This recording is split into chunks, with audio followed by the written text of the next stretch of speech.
Mari kita berdoa. Bapa yang di surga, berkatilah setiap kami dengan pengertian yang Tuhan beri, supaya kami mengerti perjuangan yang harus kami lakukan di dalam pelayanan Reform Injili. Kami berdoa dan kami serahkan semuanya dalam tangan Tuhan. Biarlah hati kami boleh terus tergugah dan terdorong, karena Tuhan mengerjakan sesuatu di dalam gerakan sejarah, dan ini mempunyai dampak yang besar di dalam zaman di mana kami hidup dan zaman sesudah kami dipanggil Tuhan. Dalam nama Tuhan Yesus kami berdoa. Amin. Saudara yang dikasih Tuhan, ada satu orang pengurus dari GRI Bogor mengatakan begini, banyak banget sih kegiatannya GRI ya, baru speak udah speak lagi. Karena dia tuh humas, saudara ya. Maksudnya capek gitu kan. Orang yang didatengin bilang begini, lu lagi. Kan dia kan ke STT, nanti dia ke sekolah gitu ya. Baru speak udah nawarin lagi gitu ya. Oke, saya mau tanya saudara ya. Mungkin nggak semua kita tuh humas. Kalau saudara yang humas, mungkin kalimat tuh keluar dari kita ya. Apa-apaan sih speak setahun 3 kali. Terus ada apa lagi? Waktu anak-anak sekolah libur BCN. Terus ada lagi NRITC ya. Nanti yang bulan Januari NRIC. Belum lagi ada Kuiper Conference. Nanti seminar politik tuh yang ada opung, ingat ya? Ada si Renat Kasali gitu kan, itu kan ya. Belum konser musik setiap bulan sekali, ya. Bulan ini ada 2 kali. Saudara coba ngobrol dengan sebelah-sebelah. Kenapa gereja ini begini?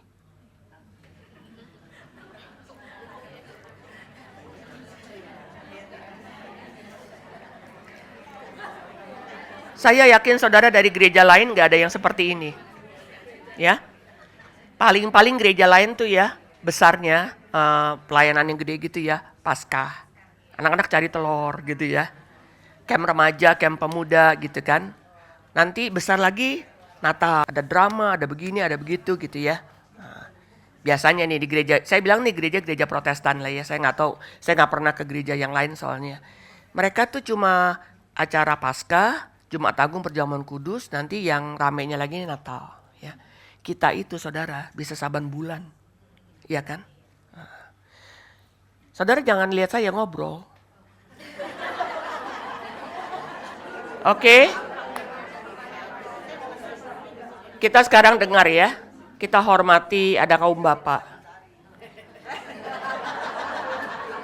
Ada Pak Darius, ya. Di sebelah Pak Darius siapa ya? Dani, Pak Dani. Nah, di sebelah kiri saya siapa? Bapak-bapaknya. Sebelahnya Selamat ya, selamat datang. Sebelahnya Pak Selamat siapa? Pak Joshua ya, oke. Sekarang Pak Darius dulu lah, yang lebih senior. Loh, Jawabannya Bu, ya karena kita harus memenangkan zaman ini dan kita ada dalam peperangan untuk memenangkan generasi yang akan datang Bu.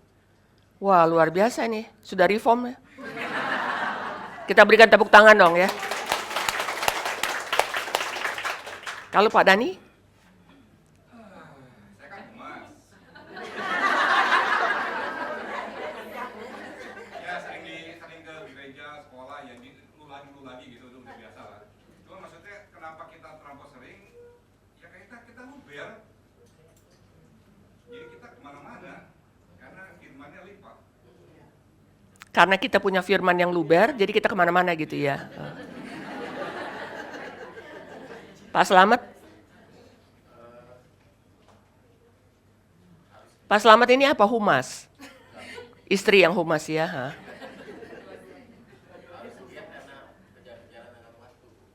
Harus giat karena kejar-kejaran dengan waktu. Kalau Yosua? Yosua masih sekolah ya nggak kenapa-napa lah. Yosua tolong berdiri supaya kelihatan mukanya. Kenapa GRI itu banyak sekali kegiatannya? Begitu semuanya janji iman, saudara. Ya, Oh bagus ya, mengabarkan Injil karena perintah Tuhan. Terima kasih ya. Sekarang dari Pak Slamet istrinya dong, Boni, yang benar-benar humas. Iya dong, Boni cuma satu.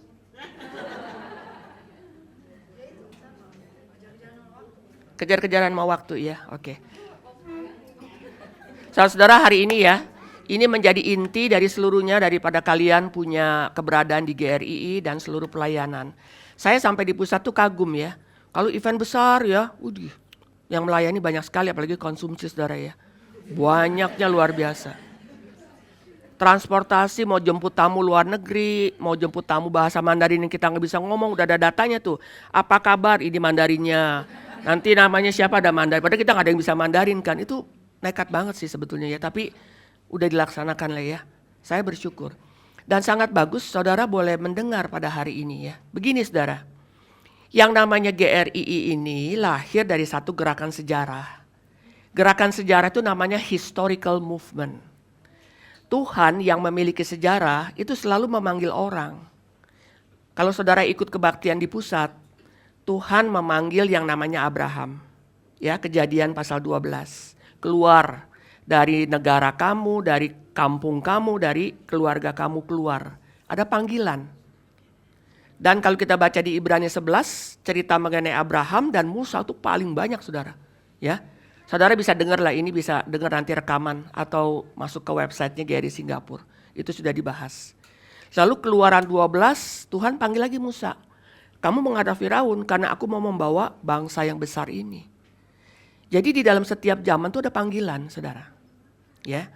Jadi kalau misalnya gereja ini bukan karena visi yang dari Tuhan, mungkin kita nggak sampai umur 35 tahun udah bubar jalan saudara. Tetapi karena ada visi Tuhan, maka ada misi. Nah Tuhan pernah memakai orang yang namanya Martin Luther. Waktu Martin Luther ini sebagai biarawan ya, sebagai romo, sebagai pastor Katolik, dia melihat kekacauan di dalam pengajaran Katolik. Dan dia tidak tahan. Makanya dia mengeluarkan statement, tesis yang dia pakukan di gereja Wittenberg. Itu betul-betul menghantam sistem hierarki Katolik yang udah betul-betul menyimpang ya, udah sesat banget gitu. Maka keluarlah yang namanya 5 sola. Saudara masih ingat? Sola Scriptura, Sola Fide, Solus Christus, Sola Gratia, baru Soli Deo Gloria. Kita melihat mengenai Sola Fide ya, karena hanya dengan iman. Orang Katolik itu diselamatkan bukan karena beriman kepada Kristus, beriman kepada siapa? Bunda Maria, kepada siapa lagi? Orang-orang kudus, ngerti ya? Ini ditekankan oleh Johannes Calvin karena waktu Martin Luther merobohkan sistem hierarkinya Katolik, John Calvin dipakai untuk menegakkan. Makanya ada institusio kan, yang belum lama ini bukunya di launching. Jadi di dalam Katolik itu orang yang diselamatkan gak cuma beriman kepada Tuhan Yesus, orang Katolik percaya Tuhan Yesus ya, tetapi ada plus. Ada plus Maria, bukan Maria saya, Bunda Maria, ya. Ada plus orang-orang suci. Jadi waktu dicantumkan mengenai sola fide is only by faith. Jadi itu satu terobosan saudara. Jadi pada waktu itu, zaman itu terjadi kekacauan di dalam kekristenan, Tuhan membangkitkan orang. Sebelum Luther dan juga si John Calvin, sudah ada orang-orang sebelumnya ya. Tuhan menggerakkan Wycliffe, Tuhan menggerakkan John Hus dan sebagainya, itu banyak. Jadi saudara melihat di dalam sejarah, namanya kan history. Itu adalah his story. Nah, waktu masuk kepada sola gratia, hanya dengan anugerah, orang-orang Katolik itu percaya sampai sekarang saudara. Selain beriman kepada Tuhan, perlu untuk berbuat baik. Jadi di mana-mana Katolik berkembang, selalu bikin sekolah. Sekolah Katolik sama sekolah Calvin, sekolah Katolik itu murah. Ya. Sekolah Calvin misalnya 1 bulan berapa duit ya. Sekolah Katolik itu murah saudara. Zaman dulu mereka gak pernah ada AC. Sekolah Strada, Don Bosco, Santa Ursula, Santa Maria gitu ya. Basically itu dulu ya, murah, saya sekarang gak tahu berapa. Jadi banyak sekali di daerah-daerah yang susah kayak Pontianak. Majority kan mereka tuh Buddha dan ikut kayak pengajaran-pengajaran Buddhism ya. Begitu sekolah Katolik ada, mereka banyak masuk. Mereka banyak jadi Katolik. Bukan yang Kristen, saudara, yang Katolik. Yang kedua, selalu dia bikin apa? Rumah sakit. Nah itu Saint Carolus. Ya, rumah sakit. Dan rumah sakitnya ini juga bukan rumah sakit yang mahal banget gitu, enggak saudara. Nah dia bikin rumah sakit. Yang ketiga dia bikin apa? Panti asuhan. Ada Vincentius kan? Vincentius putra, Vincentius putri. Nah mereka masuk. Jadi kalau cuma iman aja nggak cukup. Harus ada perbuatan baik ya. Kalau harus ada perbuatan baik itu untuk diselamatkan itu salah. Tetapi orang yang sudah beriman berbuat baik itu harus. Ngerti saudara? Ya. Jadi begini loh. Kalau dengan Yesus aja belum klop. Ini Katolik ya. Harus ada perbuatan baik.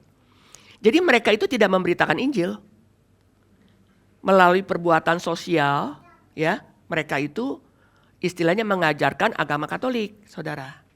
Nah kalau kita mengatakan solus Christus, mereka nggak cuma Kristus, mereka juga ada orang-orang kudus. Sola Scriptura hanya Alkitab, mereka enggak. Bagi mereka Alkitab ini bukan the first. Di atasnya ada keputusan para yang namanya paus.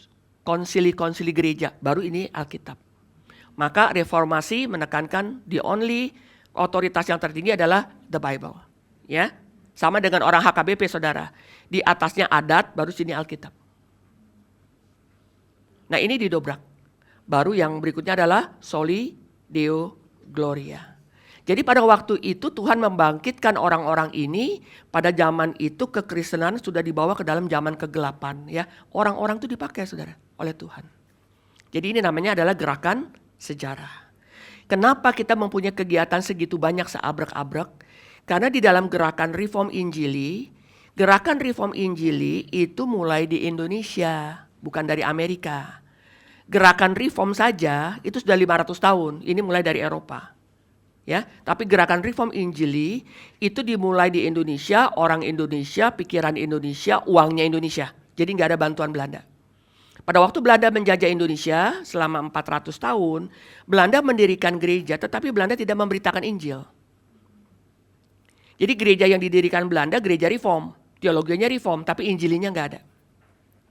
Nah tujuannya bukan untuk orang Indonesia menjadi Kristen tetapi tujuannya untuk orang-orang Belanda yang ada di sini bisa ibadah karena mereka kan orang-orang Kristen. Jadi di dalam gerakan reform Injili ya saudara ya, kalau gerakan reform itu yang tadi saya katakan, reformasi sudah 500. Tetapi gerakan reform Injili ini dimulai oleh orang yang dipakai Tuhan yang namanya Stephen Tong. Kenapa memulai gerakan reform Injili?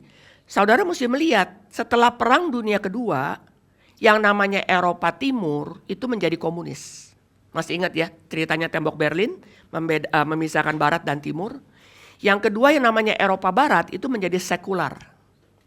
Lalu yang namanya Amerika itu menjadi liberal. Indonesia kekristenan ini masih tidur. Sampai Tuhan membangkitkan yang Patong sering sebut. Yang pertama adalah John Sung, kedua adalah Andrew G. Mereka dua-dua lahir tahun yang sama, 1901. Dan mereka mengadakan KKR di mana-mana, ya terjadilah gerakan Injili. Tapi John Sung bukan orang reform, cuma semangatnya Injili. Yang mempengaruhi Stephen Tong kan dia mengatakan bukan Abraham Kuyper tetapi Andrew G. Ya, karena Andrew G di bawah KKR-nya Andrew G itu Patong bertobat. Saudara lihat ya. Jadi di dalam pergerakan sejarah kita melihat pada waktu kekristenan itu sudah mulai hilang ya, reform dan Injilinya, gereja-gereja mainstream, kalau saya sebut mainstream itu artinya arus utama ya, mainstream. Mainstream ini namanya gereja Protestan, saudara. Protestan ini bukan protes Katolik. Pro itu artinya untuk. Lalu testimonio. Ini kesaksian. Apa yang disaksikan oleh gereja Protestan? Injil. Ya. Kalau saudara pergi ke gereja Katolik setiap saat, saudara bisa masuk berdoa. Tetapi kalau saudara mau masuk ke Katedral Mesias, setelah jam 1 dikunci. Ya, kenapa? Setelah kita berbakti, kita diutus ke dalam dunia untuk menyaksikan Injil. Nanti minggu depan datang lagi untuk kebaktian. Nah ini pengertiannya adalah gereja yang menyaksikan Injil. Nama lain di Amerika itu Presbyterian. Ini nama lain, tapi sama.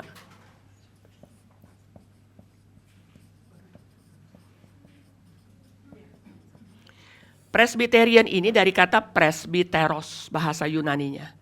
Ini menunjuk kepada the government of the church.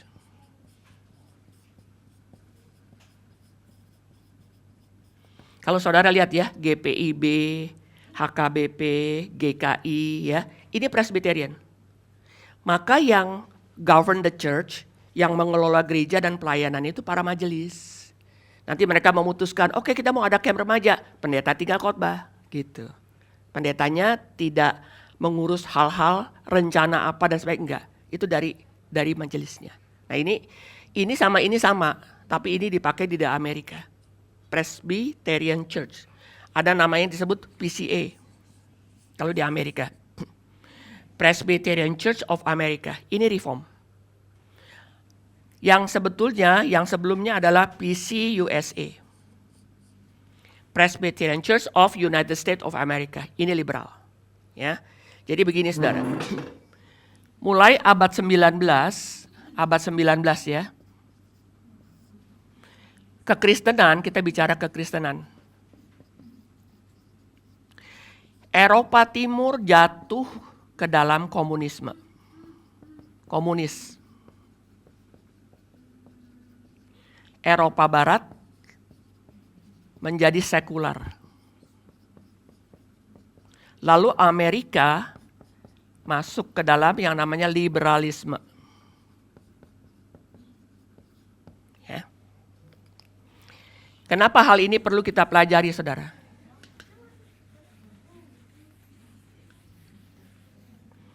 Gereja sepanjang zaman, saya gambar ya dengan gedung, padahal gereja bukan gedung. Gereja sepanjang zaman itu selalu dihantam dari dalam. Hantaman dari dalam itu adalah bidat. Ini namanya false teaching. Hantaman dari luar itu adalah filsafat. Pemikiran-pemikiran manusia yang melawan firman. Jadi gereja itu sepanjang zaman dihantam dari luar. Jadi pada waktu para rasul itu mulai mengabarkan Injil, maka didirikanlah gereja di Filipi, di Kolose, di Roma dan sebagainya ya. Maka ajaran-ajaran sesat, gabungan antara Yudaisme dengan filsafat Gnostik itu masuk. Jadi kalau kita baca suratnya si Paulus, kita melihat bagaimana Paulus itu menekankan hanya dengan Kristus, tidak perlu ada sabat, tidak perlu ada sunat dan sebagainya. Itu penekanannya kenapa? Karena dari dalam, mereka masuk ke dalam. Saudara kalau mengerti ini, ya, kalau saudara mengerti ini, saudara sebagai anggota GRII atau anggota gereja lain, bagaimana kita bisa membedakan ajaran yang sesat kalau saudara nggak tahu ajaran yang benar? Jadi setiap kita itu harus mengerti apa yang kita percaya. Ya. Waktu kita mengerti apa yang kita percaya, itu bukan hanya dengan dengar khotbah Pak Tong. Harus ada hati mau betul-betul belajar. Maka dibukalah stage di sini untuk kaum awam. Kalau STTRI kan untuk mereka yang full time. Pembelajaran itu bersifat present continuous tense, maksudnya terus menerus. Karena pembelajaran ini membentuk pola pikir, saudara. Supaya di dalam ini tidak dimasukin oleh ini, maka kita yang di dalam itu mesti kuat. Karena serangan itu dari dalam dan dari luar. Ya. Serangan dari filsafat, sekarang ini filsafatnya postmodern.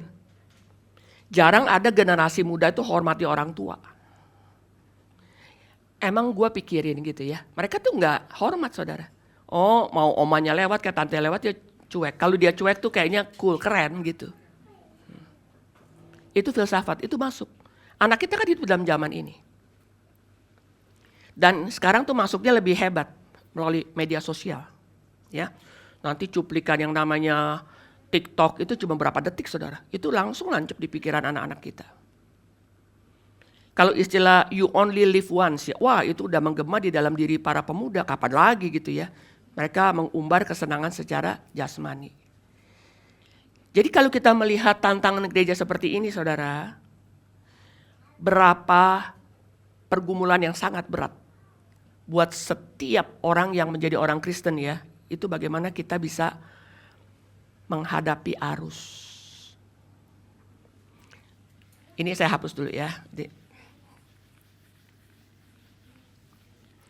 apakah kita menyadari sebagai orang Kristen kita berdiri dunia ini di mana kita berada, ini seperti kolam ikan. Ini ada ada oksigennya. Atau ini adalah sungai. Di mana ada arus. Coba saudara ngobrol berdua-berdua. Dunia di mana kita berada ini seperti kolam ikan atau seperti sungai?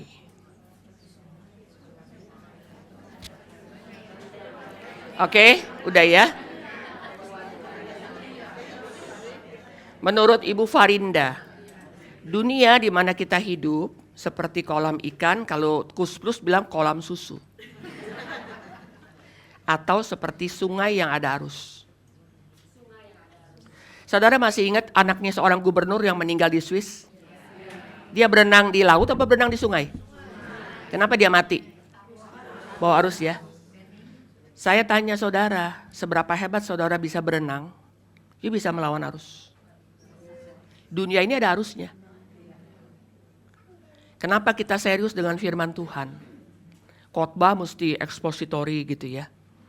Terus ada ini, ada itu gitu kan. Karena satu-satunya batu karang yang kuat, yang tidak mungkin ke bawah arus itu cuma Kristus.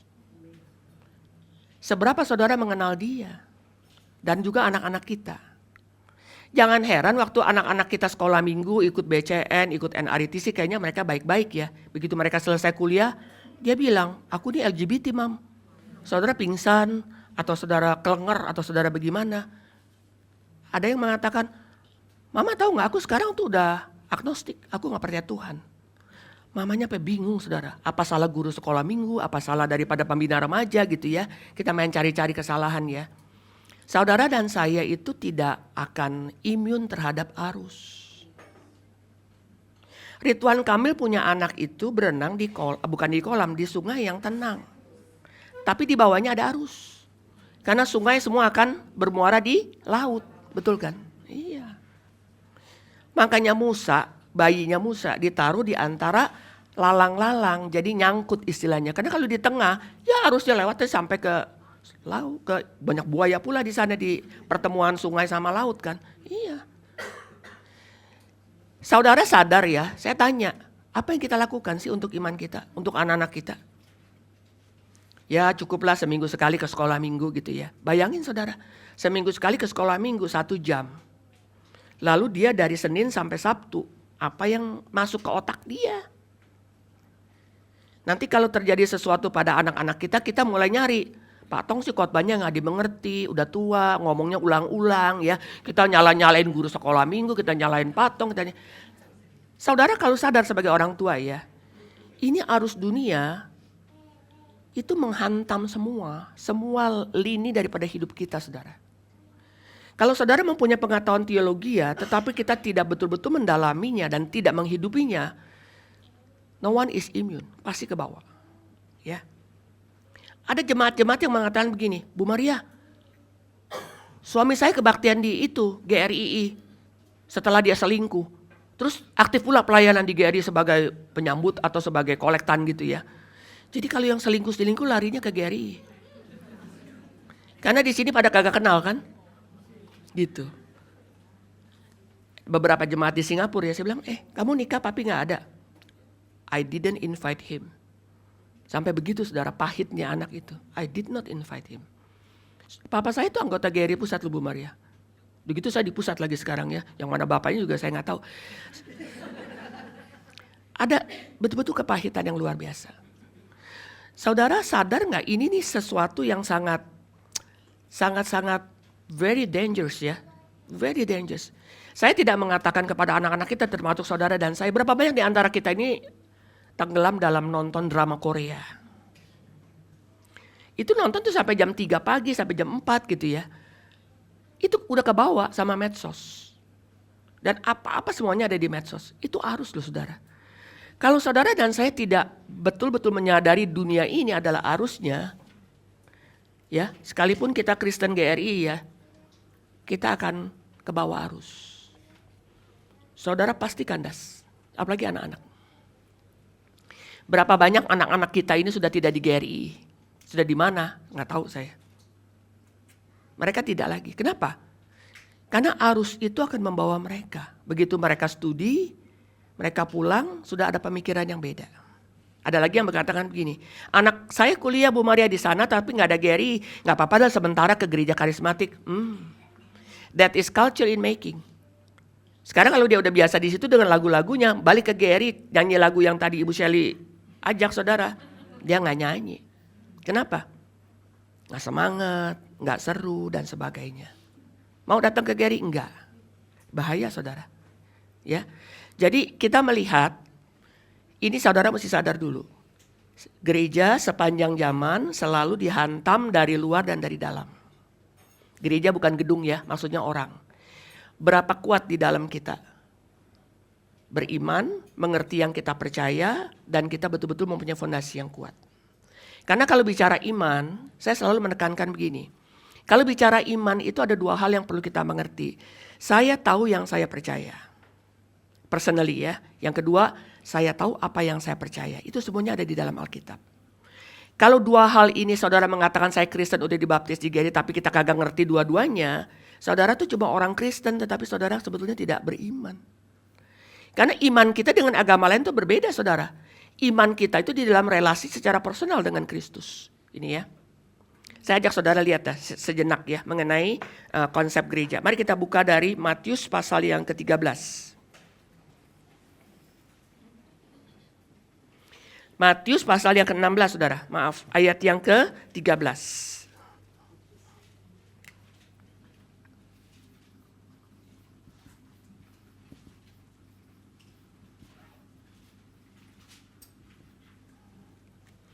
Kalau saudara baca di Alkitab atau di buku lain ada tulisan FF, ini following artinya, dan seterusnya, bahasa Indonesianya. Mari kita baca dari Matius 16 ayat 13.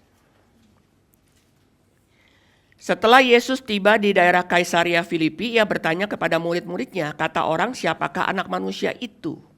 14 saudara baca, 2, 3.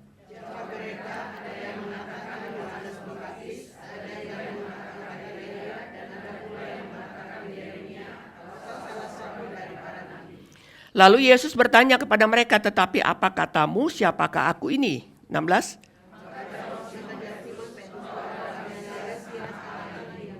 Nah ini ya, Petrus menjadi wakil dari 11 dari 12 murid. Dia mengatakan, engkau adalah Mesias.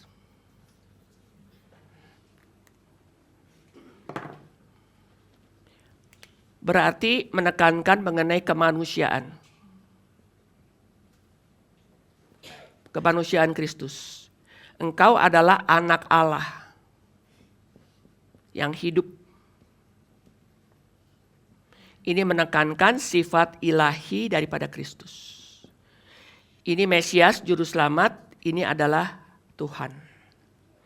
Jadi pada waktu kita menerima Kristus, kita jelas sebagai seorang yang berdosa, kita sadar dan kita bertobat, menerima Kristus sebagai Juru Selamat. Karena yang menyelamatkan kita daripada dosa. Yang kedua sebagai Tuhan. Nah ini jarang ada di dalam konsep gereja-gereja Protestan atau gereja Injili ya. Ini menekankan mengenai the kingship of Christ. Kalau Yesus hanya Juru Selamat saudara tetapi dia bukan Tuhan saudara, He is not your Savior. Because He is our Savior and He is our God. Sekarang saudara baca lagi di dalam ayat yang ke-16. 16 ya, sama-sama 2, 3. Maka jawab Simon Petrus, engkau adalah Mesias, anak Allah yang hidup. Kata Yesus kepadanya, berbahagialah engkau Simon bin Yunus, sebab bukan manusia yang menyatakan itu kepadamu, melainkan Bapakku yang di surga. Saya tanya saudara, siapa yang menyatakan ini? Yesus adalah Mesias dan anak Allah yang hidup. Pengertian itu dari mana? Petrus gak pernah ikut OSG, gak pernah ikut speak, gak pernah ikut kebaktian di GRII, ya. Dari mana pengertian itu? Jadi pengertian ini begini saudara.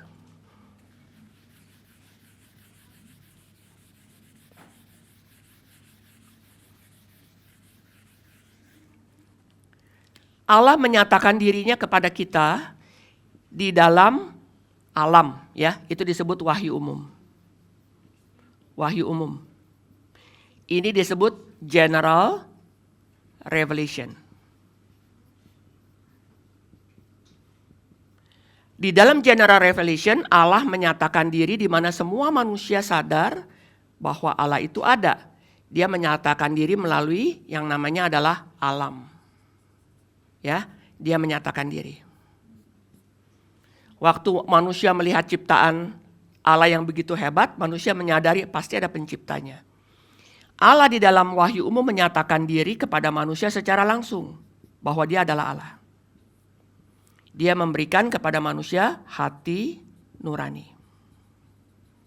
Karena ini adalah wakil Allah dalam diri kita sebelum manusia berdosa. Saudara jangan pakai hati nurani sekarang, karena hati nurani kita sudah dicemari. Ya, Allah itu adalah suci. Maka dia menaruh sifat suci di dalam diri kita. Pemahaman ini kita bisa lihat di dalam hidup daripada yang namanya Yusuf. Waktu diajak tidur dengan istri Potifar, dia mengatakan begini, bagaimana saya melakukan dosa yang besar terhadap Allah? Ada konsep holiness of God. Kalau saudara dan saya nggak punya konsep holiness of God, termasuk anak-anak kita, mereka sangat menikmati yang namanya keinginan daging, ya. Entah itu remaja, pemuda, apalagi om-om ya, saudara ya. Kenapa? Hati nuraninya sudah kebal oleh dosa. Dulu saya lihat di Sunter ya, ada orang jual pisang goreng Pontianak. Ternyata Sunter banyak orang Pontianak ya. Waktu dia balik-balik itu pisangnya, dia nggak pakai itu saudara. Sendokan gitu, dia pakai tangan. Ya, karena tangannya sudah apa? Kebal. Kalau hati nurani kita sudah kebal, kita berbuat dosa, kita nggak ada rasa bersalah. Enjoy. Ya. Jadi pada waktu saudara bertobat, nomor satu yang disucikan tuh ini. Maka di dalam hati kita ada apa? Takut akan Tuhan, the fear of God. Ya. Jadi di dalam yang namanya general revelation, kesimpulannya apa saudara? Manusia tahu Allah itu ada. God exists. Ya, saudara nggak usah bilang, oh yang tahu Allah itu ada cuma Kristen. Enggak. Karena pengetahuan Allah itu ada di mana? Implanted in our heart. Ditanam di dalam hati kita. Allah itu ada. Allah yang mana? Nggak tahu. Ya, mungkin yang ada di sana, mungkin yang gede, ya, mungkin pohon, mungkin bulan, mungkin matahari, tapi ada. Konsepnya ada. Tetapi arahnya dan objeknya itu sudah tidak ada. Kenapa? Karena manusia berdosa. Jadi dengan wahyu umum ini, saudara dan saya tidak bisa mengenal Allah. Tetapi wahyu umum ini menghasilkan apa? Oh iya ya, ada Allah. Bagaimana saya harus hidup? Maka wahyu umum menghasilkan apa? Agama. Agama adalah usaha manusia untuk mencapai Allah. Agama apa saja lahir dari sini. Kenapa? Manusia sadar Allah ada, berarti saya harus ketemu dia kan. Nah macam-macam. Oh, untuk bisa mencapai Allah itu saya harus puasa, saya harus berdoa, saya harus memberi sedekah. Seluruh agama ada 3 hal. Pertama prayer, kedua almsgiving, sedekah. Ya, kita bilang persembahan. Yang ketiga fasting. Jadi Katolik ada fasting kalau menjelang Jumat Agung. Yang nggak ada fasting itu GRII. Semua agama ada. Orang Buddha ada fasting ya. Makan cuma sayuran gitu kan ada ya. Kita apa juga kita makan dan tidak ada fasting. Jadi di dalam wahyu umum ini lahir ya, inisiatif manusia ya. Lahir yang namanya agama. Agama itu urusan nanti kalau ketemu Tuhan bagaimana ya. Nah itu agama. Tapi bagaimana saya hidup sehari-hari, berpakaian, berbicara, itu namanya budaya. Ini.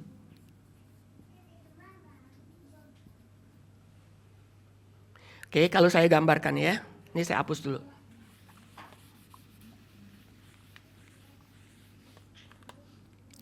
Agama dan budaya. Di tengah-tengahnya ada persamaan. Persamaannya apa? Etika.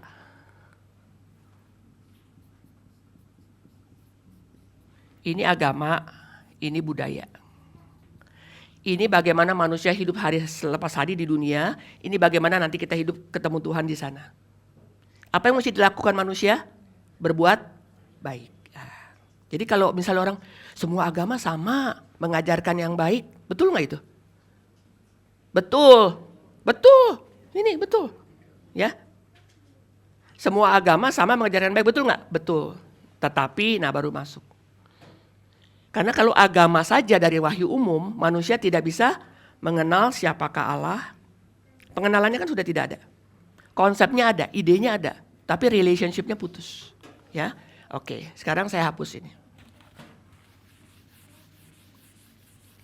Karena Allah mengasihi saudara dan saya, maka Allah menyatakan dirinya secara khusus. Namanya adalah special revelation. Ini pernyataan Allah secara khusus, seringkali disebut adalah the saving grace. Ya. Jadi gini, Allah menyatakan diri kepada manusia bahwa dia adalah Allah. Melalui siapa? Pertama, firman yang tertulis adalah Alkitab. Ya, karena firman Tuhan diinspirasikan oleh Roh Kudus. Lalu firman yang menjadi manusia adalah Kristus. Jadi untuk mengenal ini secara pribadi harus melalui ini dan ini.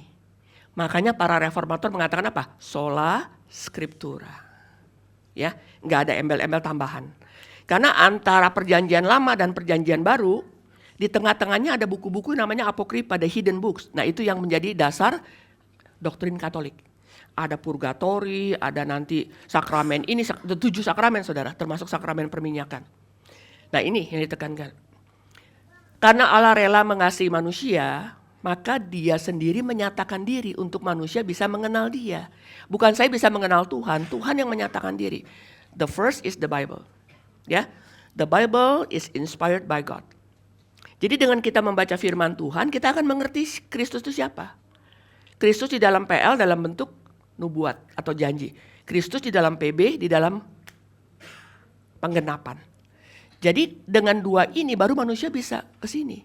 Maka kekristenan bukan mengajarkan agama saja yang baik. Pasti orang Kristen harus hidup dengan baik. Tetapi Kristen mengajarkan relasi yang terputus dibangun melalui iman kepada ini. Ingat ya. Saudara udah paham di sini. Oke?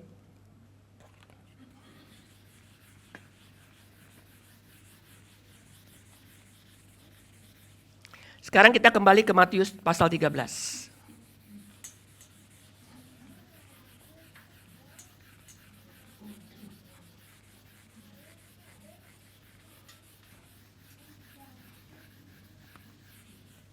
Mari kita baca Matius 13 selanjutnya. 17. Matius pasal 16 ayat 17. Saya bacakan ya. Kata Yesus kepadanya, berbahagialah engkau Simon bin Yunus, sebab bukan manusia yang menyatakan itu kepadamu, melainkan Bapakku yang di... Pernyataan apa saudara? Yesus adalah Mesias, Yesus adalah anak Allah. Pemahaman itu dari mana? Dari Bapa yang di surga. Ya. Jadi kita mengerti nih, di dalam Tritunggal ada Allah Bapa, ada Allah Anak, ada Allah Roh Kudus. Bapa menyatakan anak, ya. Bagaimana Roh Kudus menuntun kita kepada Allah Anak dan Anak memimpin kita kepada Allah Bapa. Nah ini namanya adalah Allah Tritunggal.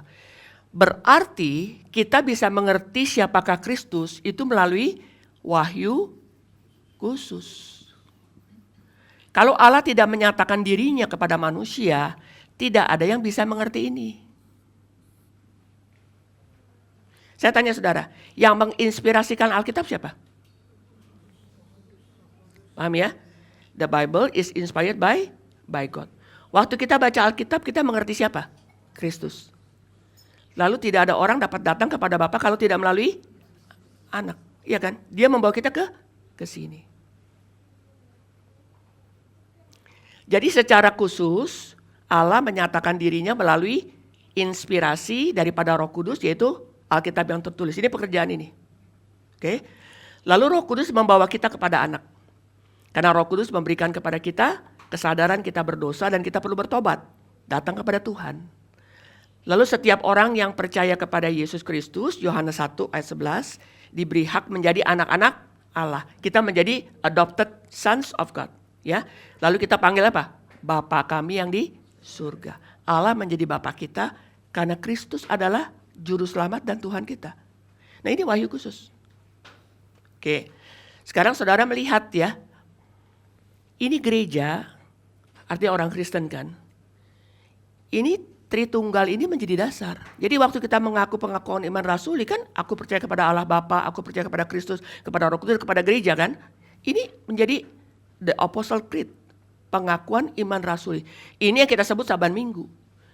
Nah sekarang saudara, sepanjang zaman ya, pengertian mengenai Tritunggal itu selalu diselewengkan. Kalau saksi Yehova masuk kepada ini bukan Allah, ini bukan pencipta. Ya, kalau ini bukan Allah, bagaimana kita sampai ke sini?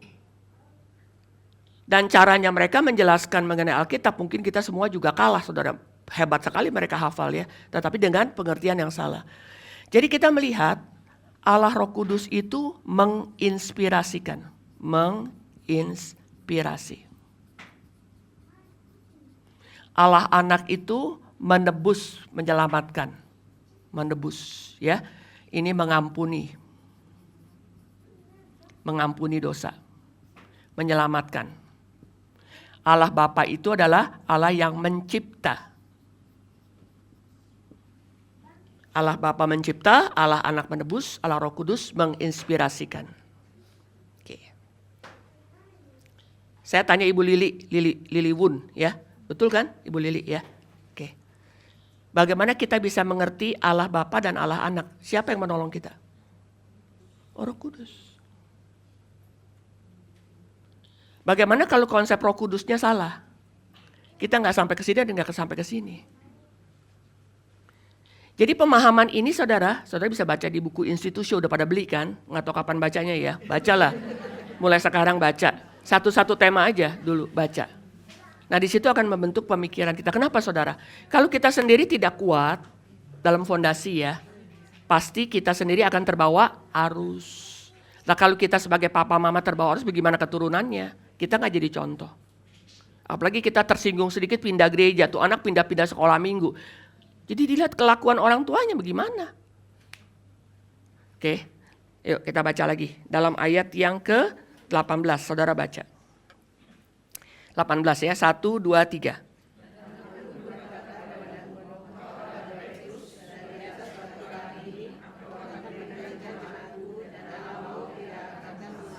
Yang namanya gereja, ya jemaat, itu bukan didirikan oleh ketua sinode. Yang namanya jemaat, itu didirikan oleh Allah. Di dalam perjanjian lama, namanya gereja. Israel itu namanya gereja. Di dalam perjanjian baru, orang yang percaya dari segala bangsa, itu disebut jemaat. Dasarnya itu adalah Kristus, saudara. Fondasinya Kristus. Maka di sini dikatakan apa? Alam maut. Artinya apa? Itu fondasi yang paling kuat, arus dunia apapun gak bisa menghancurkan karena dia adalah Allah. Nah di situ yang saya katakan. Fondasi daripada gereja itu adalah Kristus. Di atas batu karang ini aku dirikan jemaatku. Di atas pengakuannya Petrus, engkau adalah Mesias dan anak Allah yang hidup. Aku mendirikan jemaatku. Jadi saudara dan saya itu miliknya Kristus. Kalau betul-betul kita mempunyai iman, mempunyai pengertian, mempunyai kehidupan yang sungguh-sungguh kuat saudara di dalam iman kita kepada Tuhan, maka arus yang menghantam gereja secara filsafat dan bidat saudara gak akan tergoncang. Kalau saudara mengerti ya, yang ini 3 ya, orang saksi Yehova datang ketok-ketok. Selamat sore ya, oh ibu mau merayakan Jumat Agung ya, boleh kita ngobrol-ngobrol. Saudara gak tahu itu adalah saksi Yehova. Saudara gak mengerti ini 3 ya, ke bawah. Karena mereka begitu hafal, begitu meyakinkan saudara. Banyak sekali pengajaran sesat itu keluar dari mana? Dari orang Kristen. Pengajaran sesat bukan keluar dari Islam, dari Buddha bukan, dari Kristen. Ya, saudara tidak akan mengerti itu ajaran sesat kalau tidak mengerti ajaran yang benar, karena you nggak bisa bedakan. Oke, saudara tidak bisa membedakan itu palsu kalau saudara tidak pernah tahu yang benar. Suatu hari saudara ya, ada orang beli jam tangan yang mahal di Eropa. Terus bea cukai kita kan lihai. Ini mana bondnya, beli gitu ya. Oh enggak Pak, ini palsu dia bilang gitu ya. Betul palsu, kasih saya, digetok saudara pakai besi. Dihancurin. Jadi saudara ya, kalau memang itu asli, bagaimanapun juga bisa dilihat. Saya suka tanya Patong tahu dari mana asli? You bisa pegang kok beratnya, pertama. Karena dia ngerti ya, belum dibongkar-bongkar nih mesinnya, dia tahu ini pasti palsu. Walaupun semuanya sama, kira-kira miripnya 99%. Pasti orang yang kayak model kayak saya pasti ketipu. Patong bilang ini palsu, yang ini betul asli. Jadi saudara, kalau kita beli jam tangan harganya 100 juta, Rolex, suatu hari saudara ke Singapura, ada House of Rolex. Saya beli 100 juta. Kita tanya, is this original? Terus dia bilang, this is fake, palsu. Saudara rugi berapa? Kalau saudara salah percaya, saudara salah beriman kepada ini, kerugiannya berapa? Kekal saudara. Kita rugi 100 juta, nanti kalau ada uang kita bisa beli lagi ya. Tapi kalau saudara salah percaya, baru sadar begitu ketemu Tuhan, kan gak ada kesempatan untuk bertobat. Udah menuju kepada kekekalan. Nah itu yang Patong katakan, gereja yang sesat, yang datang puluhan ribu, lebih cepat membawa jemaatnya ke neraka. Itu yang menjadi kesedihan, bukannya Patong benci sama karismatik atau sama orang di sini, gak ada masalah benci sama orang saudara. Ajaran. Kalau saudara rugi 100 juta, Rolex, ini ternyata palsu. Saudara rugi uang. Tapi kalau saudara salah percaya, bagaimana dengan anak-anak kita? Di mana mereka? Dan kita kekeh ya di dalam kepercayaan kita itu. Ternyata itu adalah pemahaman yang salah. Kita baru sadar waktu kita bertemu Tuhan. Tuhan mengatakan, saya tidak mengenal kamu. Dah, nggak ada kesempatan untuk kita boleh kembali. Nah saudara tekankan di sini. Aku mendirikan jemaatku di atas batu karang ini dan alam maut ya tidak bisa meniadakannya. Berarti gereja itu bersifat apa? Kekal. Gereja maksudnya siapa? Saudara dan saya. Maut sih pasti kita meninggal dunia ya, tetapi kita tidak berada di dalam kematian yang kekal. Di sini dikatakan, berbahagialah engkau Simon bin Yunus sebab bukan manusia yang menyatakan itu kepadamu tetapi Bapakku yang di surga. Berarti pengenalan akan Allah yang benar itu berasal daripada Allah sendiri karena dia rela menyatakan dirinya. Dan aku pun berkata kepadamu, engkau adalah Petrus, di atas batu karang ini aku akan mendirikan jemaatku dan alam maut tidak akan menguasainya. Berarti apa? Semua yang percaya kepada Tuhan masuk ke dalam kekekalan. Alam maut tidak akan menguasainya. Kepadamu kuberikan kunci kerajaan surga. Waduh. Kepada siapa? Petrus dan semua muridnya. Ya. Bagaimana masuk dalam kerajaan surga? Kuncinya apa? Kristus. Bagaimana memberitakan Kristus? Penginjilan kan? Iya. I give you the key to the kingdom of God. Waduh. Sekarang kunci ini ya diserahkan kepada siapa? Kepada saudara dan saya. Kan udah pada meninggal semua yang rasul-rasul itu. Kepadamu kuberikan kunci. Jadi kalau saudara pergi ke gereja Santo Petrus yang ada di Vatikan itu saudara. Di depannya ada patung. Saudara kalau lihat patungnya pegang kunci, itu Petrus. Jadi mereka percaya Paus itu turunan dari Petrus. Yang itu Pope maksud saya, bukan ikan paus tapi Pope. Ya, mereka sangat tinggi kan posisinya. Nah, itu maksudnya di situ. Nah, saudara sekarang sudah sampai kepada pemahaman ini. Setiap zaman itu ada yang namanya zeitgeist ya, the spirit of the age. Setiap zaman, saudara.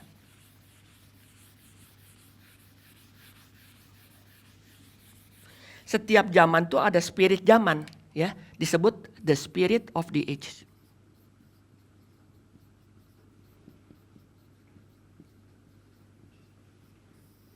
Spirit zaman ini, saudara, selalu berlawanan dengan yang namanya adalah firman Tuhan atau kehendak Tuhan. Ini selalu berlawanan. Mereka selalu berlawan.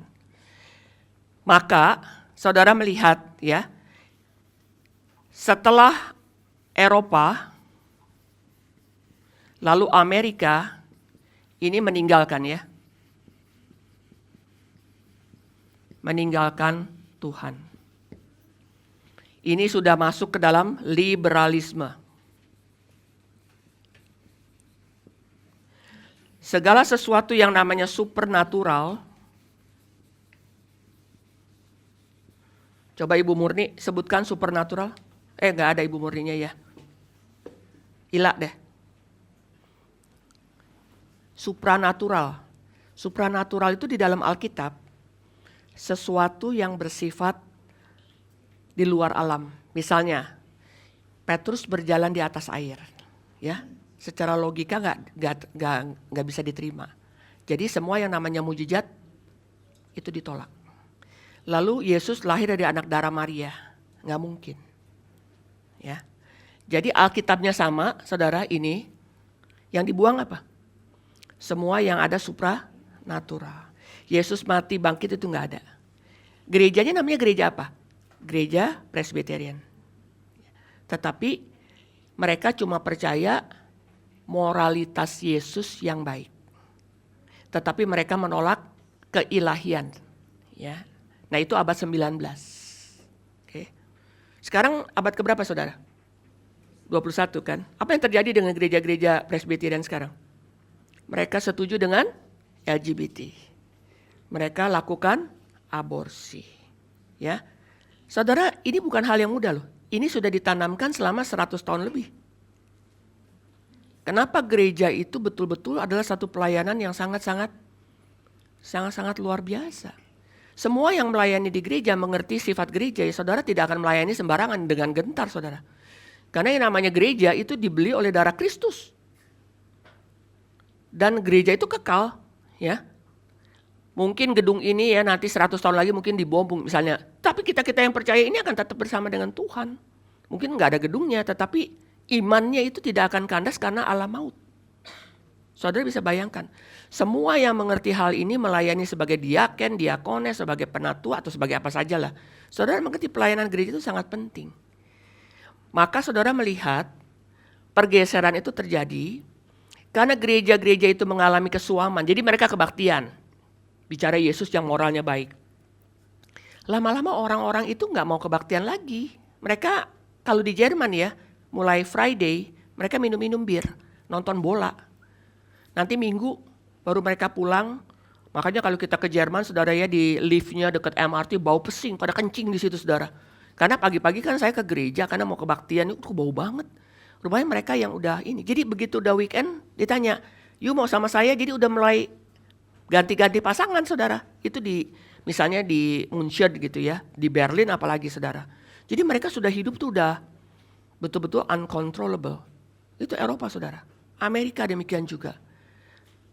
Makanya pada waktu Trump langsung naik menjadi presiden, salah satu yang dia cut off itu adalah dana untuk operasi transgender. Karena operasi transgender dilakukan dari anak-anak. Dan itu biaya negara. Makanya dia cut kan. Klinik-klinik aborsi ditutup misalnya gitu kan. Buat mereka tuh bebas. Saudara gak lihat ya, itu perubahannya itu dari pemahaman akan firman. Jadi pengaruh itu masuk ke dalam gereja sudah kehilangan fondasi ya. Nah udah sekarang menjadi gak karu-karuan. Saudara melihat berapa seriusnya keadaan seperti ini saudara. Tetapi orang-orang yang dulu sungguh-sungguh percaya kepada Tuhan, mereka keluar dari gereja Presbyterian atau Protestan, mereka mulai mendirikan namanya gereja Pentakosta. Itu tahun 1901. Gereja Pentakosta itu menginginkan kebangunan rohani. Makanya orang-orang Pentakosta yang awal itu PI dari rumah ke rumah pribadi. Karena mencintai jiwa-jiwa. Ya. Lalu setelah itu orang-orang Pentakosta itu kalau berdoa saudara, nggak kayak GRII. Mereka tuh kalau berdoa lama, mereka nangis, mereka berlutut itu nggak kayak tadi cuma sebentar ya. Saya nggak tahu kalian lagi berdoa kan. Mereka nangis setiap kali doa tuh mereka menangisi diri mereka yang orang yang nggak layak. Setiap kali mereka doa mereka ingat. Saya kan bilang, kamu nangisin apa sih? Saya kan bingung kan.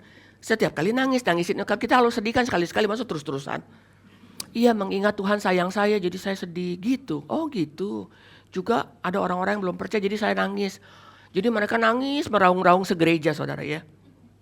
Dan mereka sangat menekankan penginjilan. nanti ini pergerakan ini berubah dari Pentakosta yang awalnya itu betul-betul hatinya PI, karena mereka tidak mempunyai pengajaran yang kuat, berubah menjadi karismatik. Nah, karisma itu artinya adalah, saudara tahu ya, itu ada apa namanya? Charis itu grace sebetulnya, anugerah ya. Jadi menekankan anugerah gitu ya, menekankan karunia gitu ya. Nah mereka mengatakan begini nih, dari Pentakosta turun ya ke karismatik. Jadi mereka mengatakan begini, kita harus meneruskan pengajaran para rasul yang 12 itu ya. Oke. Kan kalau kayak Paulus bisa membangkitkan orang mati, Eutikus. Petrus membangkitkan Dorcas, ya kan? Lalu pada waktu kisah rasul itu kan pada bisa bahasa lidah gitu kan. Nah mereka mengatakan begini, makanya betul Roh Kudus sudah menjadi melahirbarukan kita mesti bisa bahasa lidah. Ya, entahlah apa bala saya nggak tahu, pokoknya kita tidak mengerti. Yang kedua, mereka menekankan mujizat. Yang harus pertama tuh bahasa lidah. Kamu betul dipenuhi Roh Kudus, bisa bahasa lidah. Nah, nomor 1 mujizat yang ditekankan itu apa saudara? Kesembuhan. Semua orang Kristen yang sudah dipenuhi Roh Kudus bisa menyembuhkan. Ya, belakangan yang saya dengar itu malah bisa membangkitkan orang mati, tapi nggak ada yang bangkit. Makanya mati-matian kan petinya nggak boleh ditutup. Seperti pendeta Petrus Agung, udah nggak tahu jadi bau kali ya. Apalagi nggak diformalin kan. Akhirnya mereka tutup. Mereka doa semua untuk bangkit ya. Nah, lalu mujizat-mujizat yang lain saudara. Jadi selalu mereka mengadakan KKR-nya apa? Kesembuhan ilahi. Di mana-mana tuh mereka adakan. Dan mereka selalu menawarkan teologi yang bersifat successful. Ya. Kalau kita kan salib, jadi orang datang ke sini, aduh udah bete denger lagi salib, penderitaan apa ya. Kalau mereka kan terhibur, percaya pasti Tuhan menolong, membuka jalan, pokoknya ada hiburan lah ya, kira-kira begitu ya. Maka mereka itu berkembang dengan pesat saudara. Pertama disambut dengan pujian. Mereka yang memainkan musik itu dibayar. Ya, semua dibayar. Yang drum, yang apa-apa semua dibayar. Jadi bukannya gratis punya itu dibayar. Dan mereka profesional ya. Mereka bisa betul-betul penyembahan ya sampai bagaimana. Dan kita-kita di dunia ini udah pada kesel, bete dan ada kelegaan gitu ya. Nanti firman Tuhannya nggak tahu deh bagaimana, pokoknya yang penting udah pujian. Banyak menarik orang. Mereka tidak mendirikan gereja. Biasanya mereka pakai ballroomnya Grand Hyatt kalau di Singapura ya. Mereka pakai itu. Mereka nggak mendirikan gereja. Nggak kayak kita ngotot-ngotot minta izin gereja, mereka nggak pakai ballroom apa. Mereka itu tidak mencari jiwa, tapi mereka menarik orang-orang dari gereja Protestan. Ya. Jadi saudara, yang paling banyak pindah ke gereja tersebut itu anak-anak kita. Misalnya gini, Pak Tong mengadakan KKR membuat jemaat kita pindah. Kalau mereka mau jujur, yang pindah itu bukan ke GRI, pindah itu ke situ. Termasuk GKY ya, di Pascal, Pasir Kaliki, GKY yang di Singapura, mereka ada 1 hour service. Ya, 1 jam, dan mereka pakai lampu yang kelap-kelip gitu ya. Terus yang pendetanya nggak pakai jas, pokoknya jeans apa segala, pokoknya anak muda banget dah. Banyak anak muda, 1 jam, termasuk pemuda GRI. Pemuda GRI ini ya, welcome tea. Baru datang dari Indonesia atau dari mana ikut. Minggu berikutnya mereka hopping gereja, lompat-lompat gitu kemana. Nanti kalau mereka udah tahun keempat, udah mau lulus, mereka bisa balik ke GRI. Setelah mereka kemana-mana tuh. Jadi saudara melihat, zaman yang dimulai dari abad 19 sampai 21 ini, arus utama yang mainstream itu dulu ditangani oleh Protestan, sekarang mainstream itu di tangan siapa? Karismatik. Nah, kenapa gerakan reform? Tuhan itu menggerakkan yang namanya Stephen Tong. Bisa bahasa Chinese dan bahasa Indonesia, tetapi dia nggak bisa ke China. Maka gerakan itu dimulai di Indonesia. Gerakan reform ya tanpa Injili di Indonesia dimulai oleh Belanda. Misalnya itu GPIB yang Medan Merdeka, sampai hari ini masih dapat bantuan dari Belanda. Untuk maintenance atau apa itu masih. Ya, dari kerajaannya mereka dapat. Tetapi gerakan reform Injili itu didirikan oleh orang yang namanya Stephen Tong murni. Tidak ada bantuan Belanda. Melalui uang Indonesia, orang Indonesia, pikiran Indonesia, 100% perjuangan dari nol. Kenapa hal ini ada? Ya, oke, sekarang saya masuk. Saya minta saudara diskusi nih. Oke.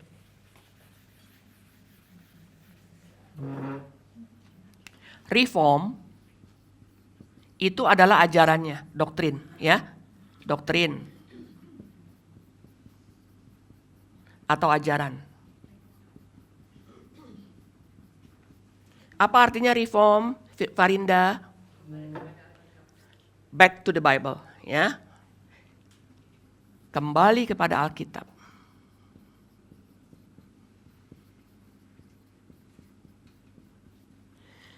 Lalu kalau Injili, yang dimaksud Injil ini apa, Ibu Susan? Kemarin saya pergi ke ini, saudara, ke GRI Cikarang.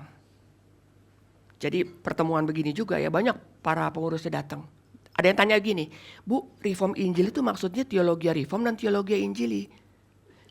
Saya bilang bukan. Ya, apa Ibu Susan Injili? Ibu Gemari? Semangatnya, ya, semangat. Semangat memberitakan Injil.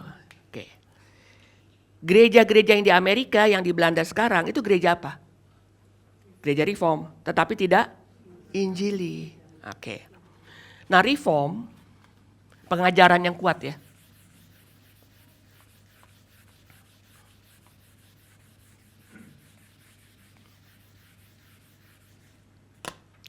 Reform itu kan pengajaran yang kuat kembali kepada Alkitab.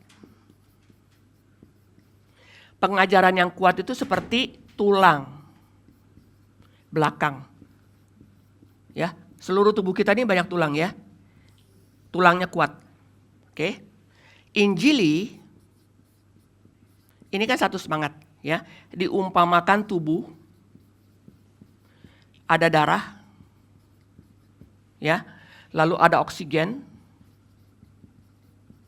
Lalu ada hidup.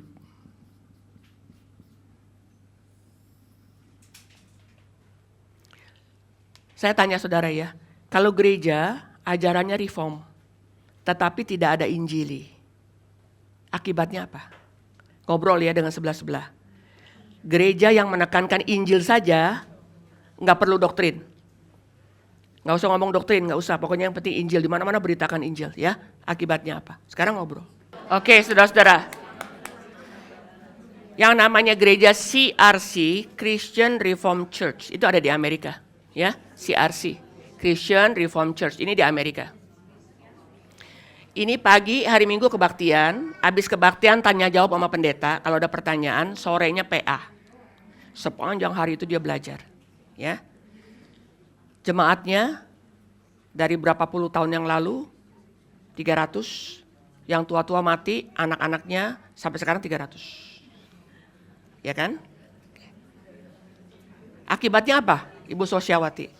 Kalau reformnya kuat, tetapi nggak ada penginjilan. Loh enggak, reform itu kan tulang kuat.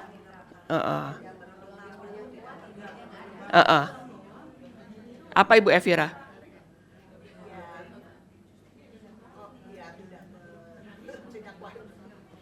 Gereja yang reformnya kuat, tetapi tidak pernah memberitakan Injil, gereja itu lama-lama akan mati. Mati ya.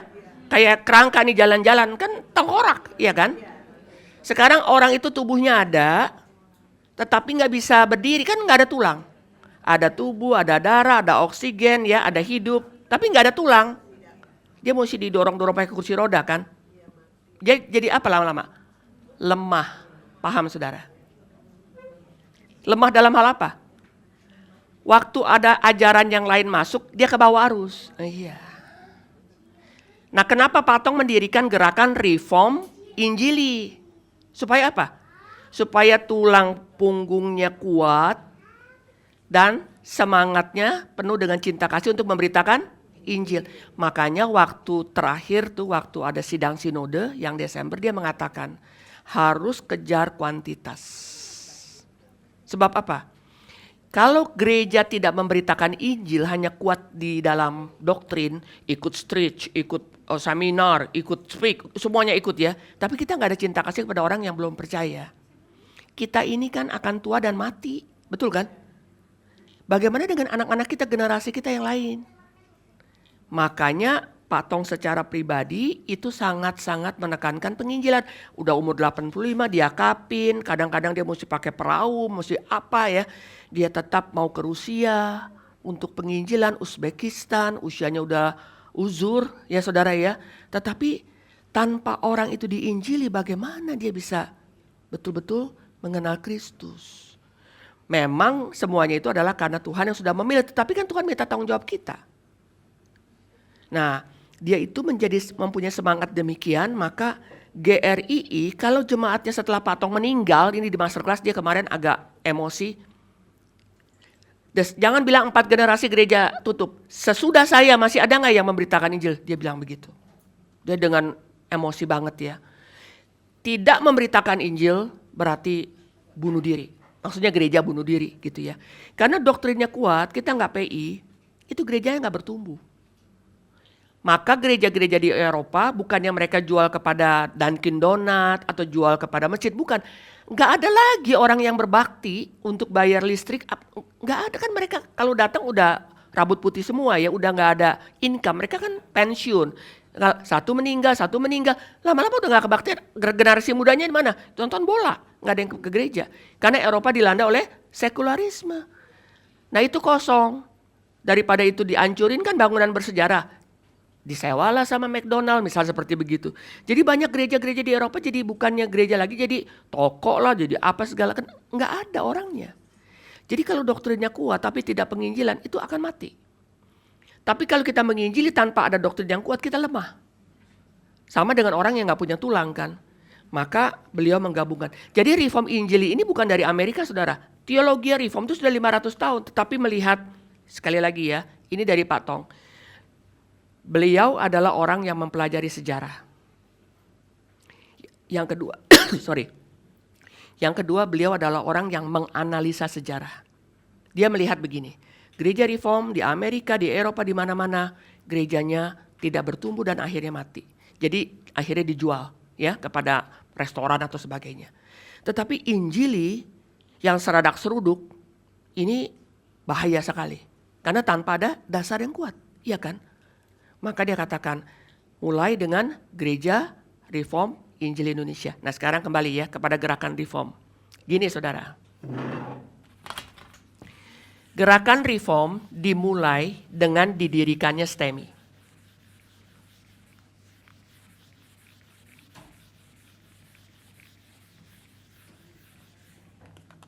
Ini STEMI, didirikan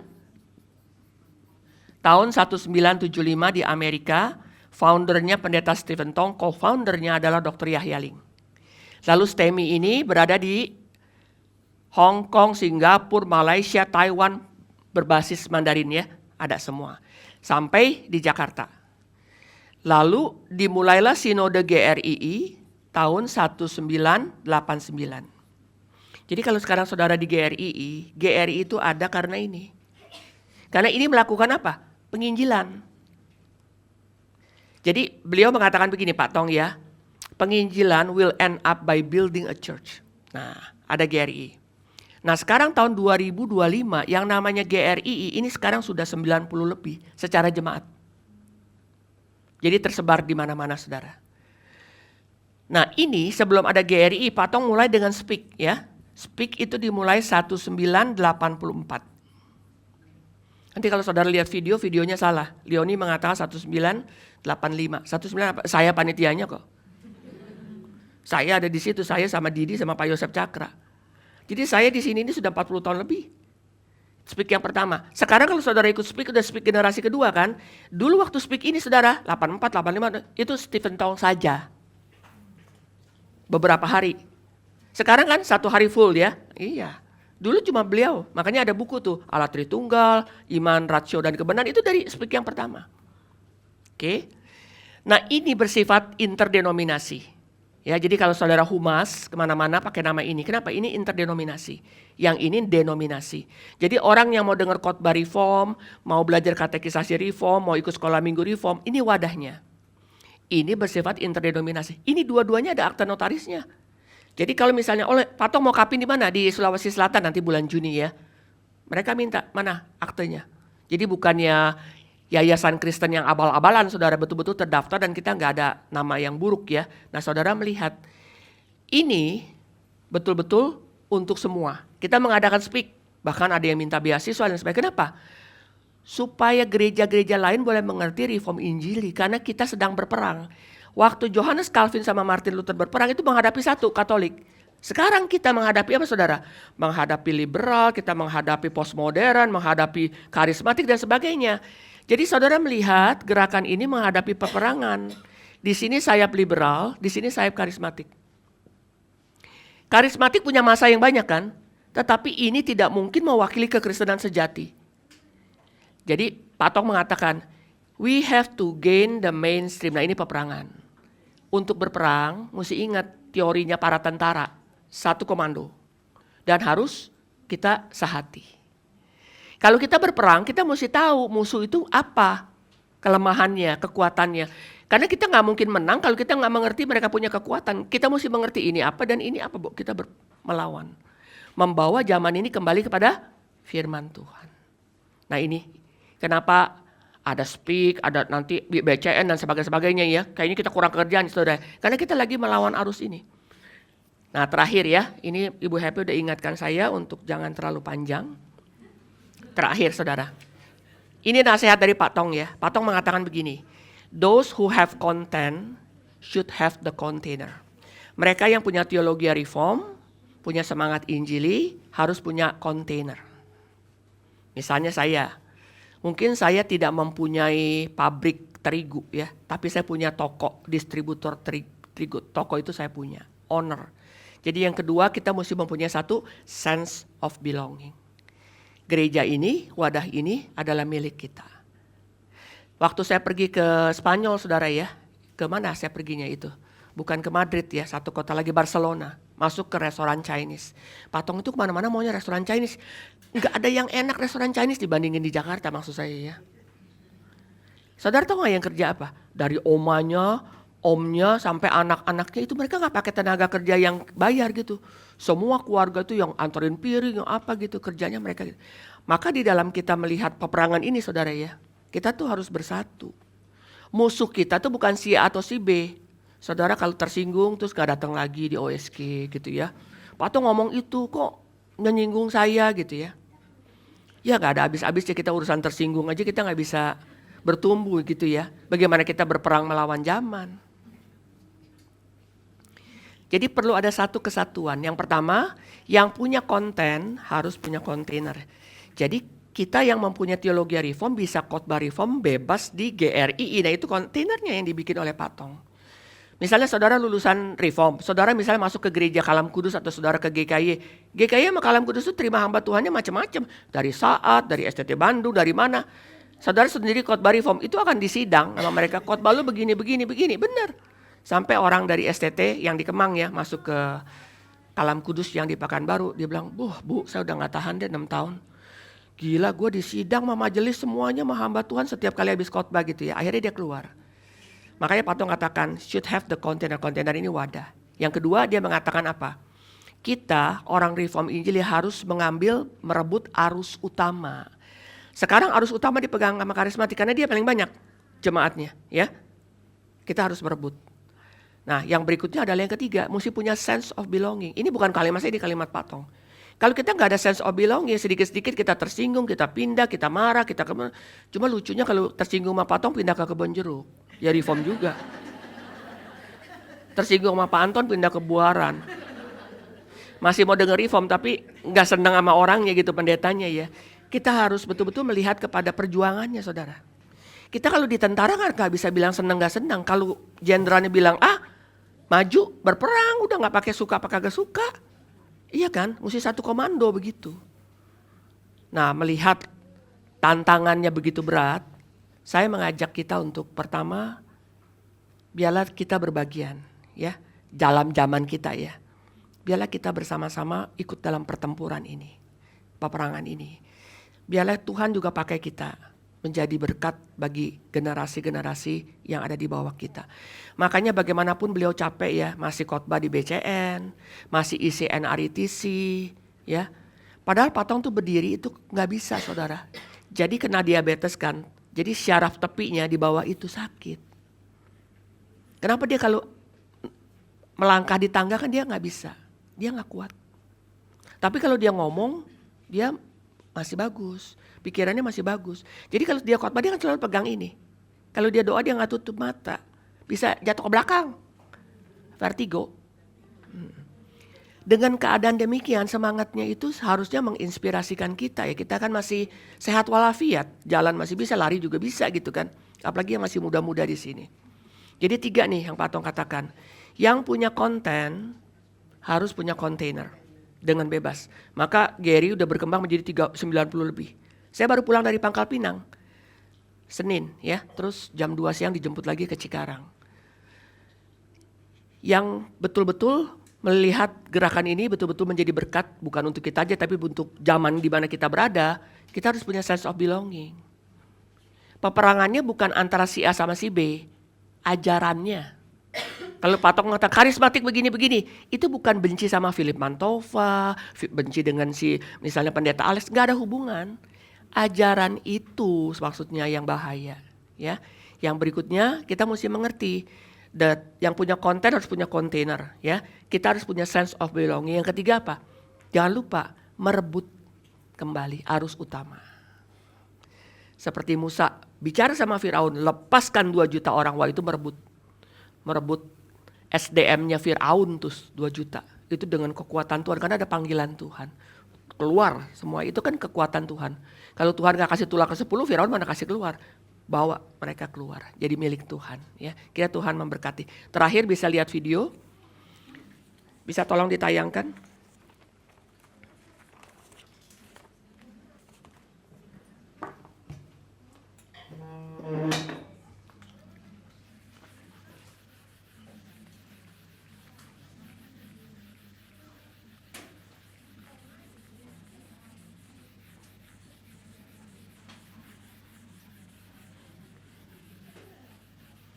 Berbagai ajaran yang tidak setia kepada kebenaran firman Tuhan mulai tersebar luas. They were rich men, had plenty of money. I'm going to show you that Jesus was a wealthy man, had plenty of money. And see, all of that completely foreign to us from a traditional point of view. How many of you know that God blessed Abraham with riches?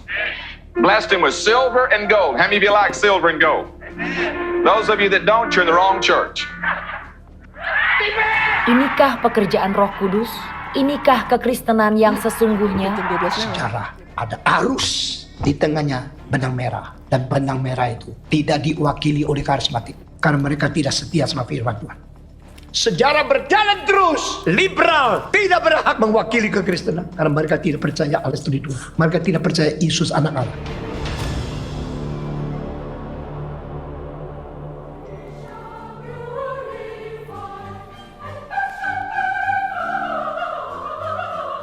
Jikalau tidak ada visi, maka bangsa itu binasa. Dan di sini kita melihat pentingnya fungsi nabi berada di dalam dunia. Karena nabi merupakan orang-orang yang menjadi mata zaman. Di mana seluruh zaman masih tidur, dia bangun. Itu nabi. Di mana semua mabuk, dia jelas. Itu nabi. Zhong shui utus sing, zhong hun utus. Permulaan saya dirikan street sekolah teologi untuk awam karena teologi saya tidak mau dikurung dan ditahan di dalam penjara seminar. Pengajaran yang penting semua orang Kristen boleh mengetahui. Itu sebab kita mulai dengan speak pertama, lalu speak kedua, speak ketiga, speak keempat, memberikan pelajaran tentang Allah Tritunggal, doktrin-doktrin yang penting untuk menguatkan orang Kristen. Saudara-saudara, saya mengajak dengan serius, dengan jujur. Mari kita menggarap sesuatu yang bernilai untuk Tuhan.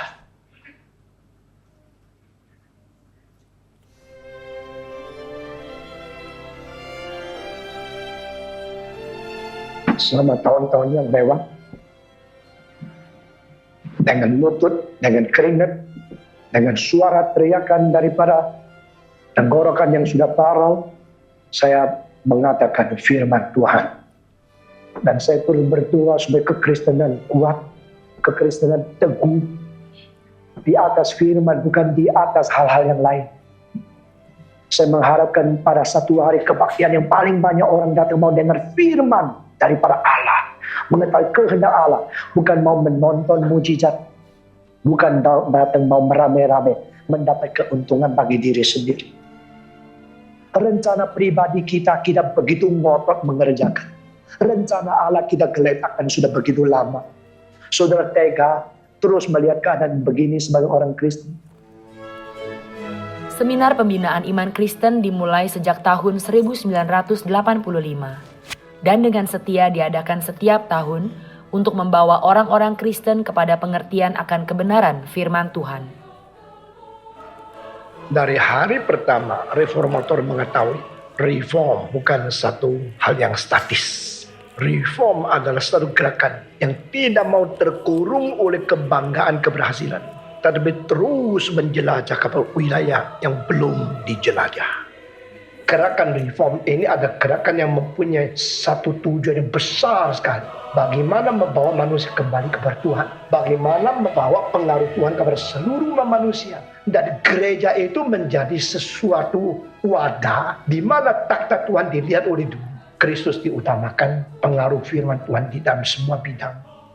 Sejak tahun 1989 hingga tahun 2002, kebaktian diadakan di Granada setiap minggunya. Kebaktian kemudian diadakan di Kampus Emas pada tahun 2002 hingga tahun 2007. Dengan hati yang siap taat akan panggilan Tuhan, Pendeta Stephen Tong mulai mendesain gedung gereja agar umat Tuhan dapat berbakti bersama di Kemayoran, Jakarta.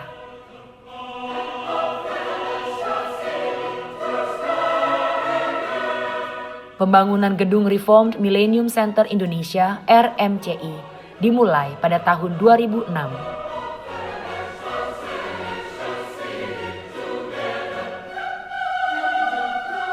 Pada tahun 2007, kebaktian Paskah diadakan di lokasi pembangunan gedung RMCI.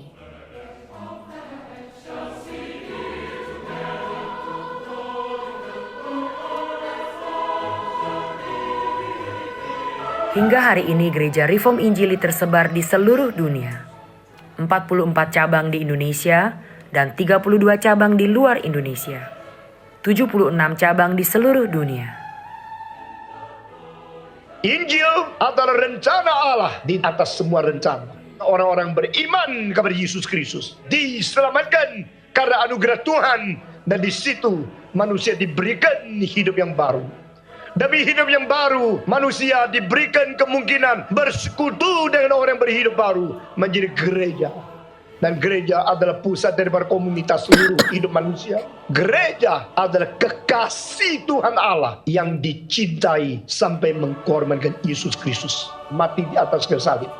Teologi bagian yang kuat, bertulang punggung, berbeton di dalam fondasi dan di dalam bangunan, dan mengabarkan Injil, bernapas, berdarah, berdaging, menyaksikan kebenaran Tuhan. Kebaktian Kebangunan Rohani KKR pertama, Remaja bagi Kristus, diadakan pada tahun 1987. KKR Anak diadakan pada tahun 1991. Sekolah-sekolah di berbagai penjuru Indonesia juga dilayani lewat KKR regional. Para jemaat dari berbagai cabang dilatih dan dipersiapkan untuk memberitakan Injil kepada jutaan siswa setiap tahunnya. Aku berjanji jadi muridmu yang setia.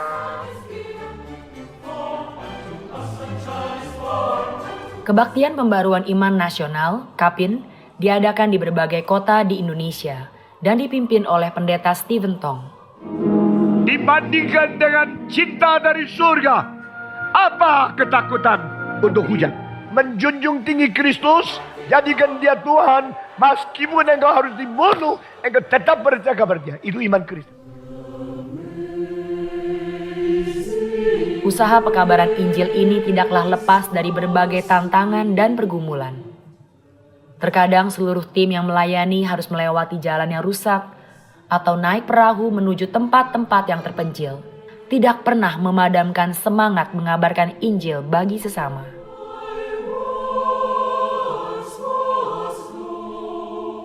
Kebaktian Pembaruan Iman Nasional melayani 140 kota dan 20 kota tambahan.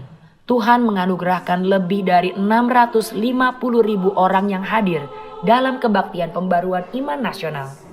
Dan ada lebih dari 450.000 yang bertobat kembali kepada Tuhan.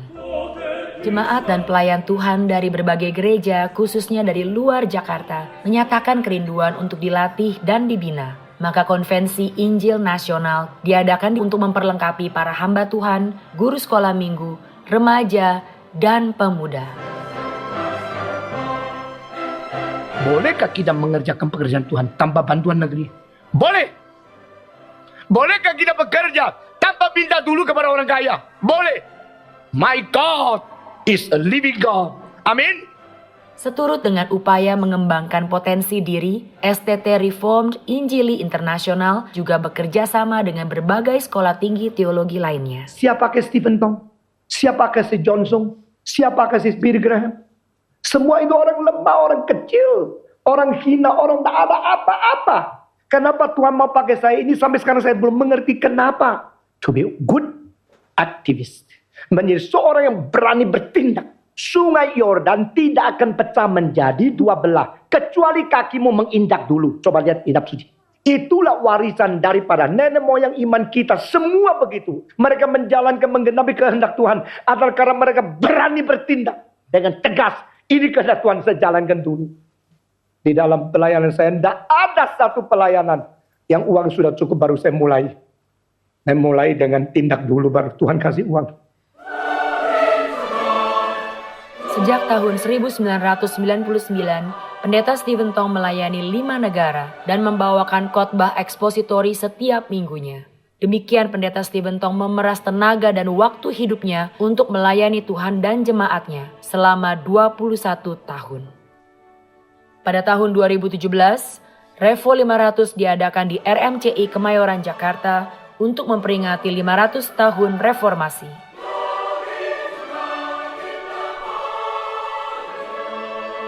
Dengan bertambahnya usia, Farewell Gospel Rally diadakan pada tahun 2019, di mana Pendeta Stephen Tong mengabarkan Injil di berbagai negara untuk terakhir kalinya.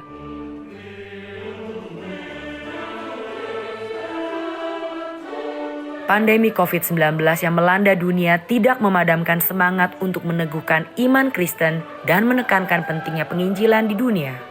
Maka dari itulah Global Convention diadakan pada tahun 2020 dengan total 47 sesi, 31 pembicara, dan dihadiri oleh 34.000 peserta dari 85 negara. Pelayanan mandat budaya juga diperjuangkan oleh Gerakan Reform Injili. Sekolah Kristen Logos didirikan pada tahun 2005. Sekolah Kristen Calvin didirikan pada tahun 2008. Dan Tuhan dipermuliakan saat sekolah ini menghasilkan murid yang berprestasi dan lulusannya menjadi dosen di Universitas Indonesia dan lain sebagainya. Pada tahun 2018, Calvin Institute of Technology hadir sebagai perguruan tinggi Kristen Reformed yang akan mendatangkan shalom penebusan Kristus di zaman ini.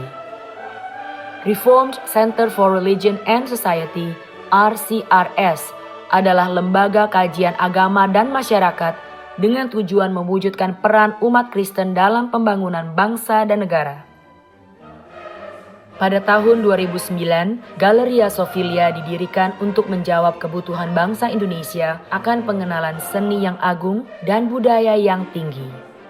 Aula Simfonia Jakarta yang adalah International Concert Hall pertama di Indonesia dengan kapasitas 1.200 kursi dan kualitas akustik dan estetik kelas dunia resmi dibuka pada tahun 2009. Tidak peduli Anda agama apa, ras apa, lapisan apa. Di hadapan Tuhan, semua manusia sama rata adanya. Dan manusia satu-satunya makhluk yang bisa bermusik Itu sebab musik dicintai seluruh dunia. Sejak tahun 2012, Injil dan teologi Reformed semakin luas diberitakan lewat hadirnya Reformed 21 TV.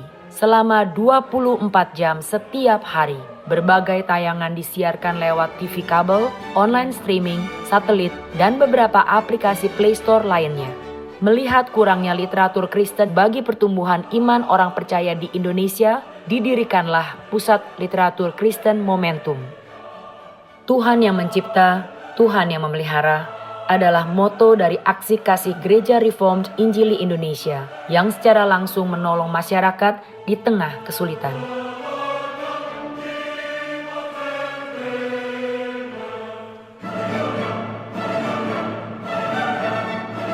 Sejak 20 tahun yang lalu, saya sudah pikirkan kapan kita mendirikan satu instansi, satu universitas yang memadai, sehingga boleh menjadi wakil Tuhan mendidik kebenaran kepada manusia di Indonesia.